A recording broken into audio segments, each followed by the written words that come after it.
Dans l'exercice 8, page 40, nous allons faire un premier petit calcul pour prendre connaissance avec la loi d'état des gaz parfaits. Et d'ailleurs, pour commencer, on vous demande d'écrire l'équation d'état des gaz parfaits. Donc on va chercher la relation dans le cours. PV est égal à N fois R fois T. On nous demande d'indiquer les unités de chacune des grandeurs. Alors c'est pas innocent parce que c'est un des pièges principaux de ces lois d'état des gaz parfaits. Ce sont les unités. Il faut toujours être très vigilant à ce que la pression soit en pascal, le volume soit en mètres cubes, la quantité de matière en mol. R, c'est une constante qui est fournie dans la bonne unité, donc je laisse. Et la température doit être en degrés Kelvin. Alors justement, appliquons ça sur un premier calcul.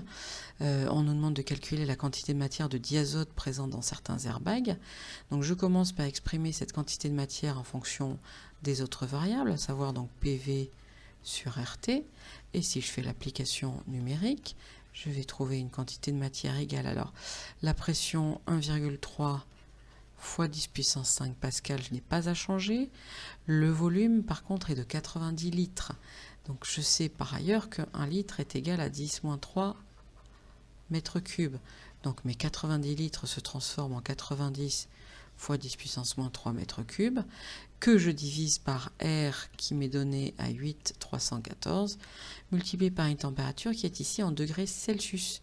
Il faut donc que je lui rajoute 273 pour obtenir cette même température en degrés Kelvin et trouver ainsi une quantité de matière de 4,6 mol.